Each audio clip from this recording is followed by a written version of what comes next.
Steve Stavely, and I have the great honor and distinct privilege of being the Chief of Police of the City of La Habra's Police Department. You're about to watch a program called 10-8, which in the police lingo means going into service. This program is bringing the service of police chaplaincy to you and to, I hope, all of those people who care about their communities. 10-8 will be a terrific program because it has a terrific message and it provides a terrific service. This is Sheriff Chaplain Roscoe Dabney III, reporting for duty.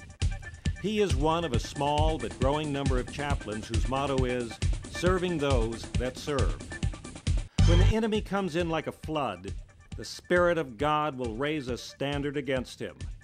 The word standard is described in the dictionary as an emblem or flag of an army, raised on a pole to indicate a rallying point in battle. Tragedy strikes somewhere in the world every second of the day. Every second, 24 hours per day, someone is affected by personal tragedy, large or small. No one is immune. When the evil hand of Satan strikes, God responds with his awesome presence, with his army, both natural and supernatural. From Oklahoma City, to Kenya, to Columbine, to the death of a loved one, injury or illness, God raises a sign of his loving care and his tender mercies via the ministry of the chaplain. Pastors in police cars, God's present help in the time of trouble and need. The cross on the uniform of a chaplain at a crime scene, a car wreck, a crib death, and other disasters is a welcome sight to the victims and survivors at a time when nothing makes sense, when the pain is seemingly unbearable. Every day, thousands of victims and survivors are comforted during their time of need by a group of men and women throughout the world, mostly volunteers who carry the title of chaplain. What is a chaplain? What does a chaplain do? Due to a lack of media coverage, the public, including many born-again Christians, are unaware of chaplaincy services. More is known about police brutality than police spirituality. 10-8 will change that. 10-8, produced on location, behind the scenes, educates and informs the viewer, promoting healing and understanding between law enforcement officers and the citizens they serve. Police chaplains serve the public and law enforcement personnel. Bread. And when he had given thanks, he gave it to them, to the disciples, and he said, "Take, eat. This is my body, which I have given for you. In this do remembrance of me." Chaplaincy impact upon the community is exemplified by the testimony of ex-gang member Daniel Joyner. The thing that ever got me out of it was the Lord.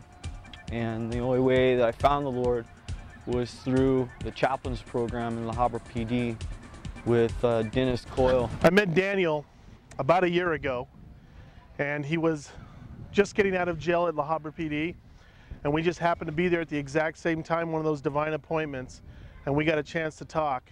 And later on that night, Daniel called me, and I met with him, and Daniel gave his life to the Lord. Daniel's tried everything that he could, every humanly possible thing that he could do to get off of the drugs, to get out of the gangs. But the only thing that worked is when he gave his life to Jesus, and then Jesus came inside of him, and he changed him from the inside out. And now Daniel is a completely different person. He's no longer involved with gangs. He's no longer involved with drugs. He's been totally clean, and he's given his life to the Lord. And this is the new man that you meet here today, all because of somebody who stepped out in faith to get involved in the community. Deputy James Guarneri shares his appreciation of chaplaincy services. And one thing that I like about the program is being that I am a Christian, is that a lot of times with my schedule working shift work, I have a hard time getting into church, and I feel like with chaplains riding with me, I'm not missing out on that. Dick Timbo retired from the Orange County Sheriff Department in 1975. He currently serves that same department as a chaplain. He offers this description of chaplaincy. My function, I think, as a chaplain riding in this car is just to be here as a friend. They call it a ministry of presence. Just to be here with these guys and gals and ride along with them. Deputy Dan Novell provides another perspective. As Chaplain Timbo said, a ministry of presence where a lot of times a person will change their demeanor and soften because of the presence of a chaplain. Now, from a deputy standpoint or a law enforcement standpoint, whatever motivates or animates that person to have that type of reaction, which diffuses a situation or an emotional situation, an angry situation, a sad situation, to where things can get under control and dealt with more effectively from our point of view, that's a plus. Police officers are human beings, affected by tragedies like everyone else. Chaplains play a vital role in counseling personnel in the wake of an incident. Sergeant Richard Corder knows the value of post-traumatic counseling. Able to get out here and they provide counseling to people that are in need, that need their help. And they not only provide help to citizens on some of these calls, but they're also there for the deputies. I know I've talked to chaplains in the past, and it's always in a confidential nature, and they're good guys. They offer you know, counseling if you're having trouble with stress, or maybe you got someone sick at home, or a family member has just died or something like that. You got somebody that you can talk to in confidence, and that's, you know, just going to be there to help you get through whatever you need. A good example of them helping, like out in the field, is a couple months ago we had a couple kids from the high school that were killed in a terrible traffic accident, and deputies that first responded to the scene. It was real traumatic. It was a mess. There were other high school kids involved in the traffic accident. There were other high school kids that showed up at the scene.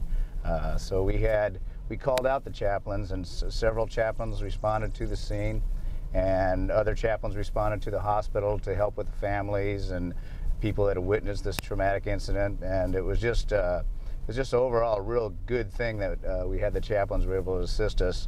Another thing that came out of this is a few days later we had a critical incident stress debriefing, in which several of the chaplains attended with myself and the other deputies that were involved.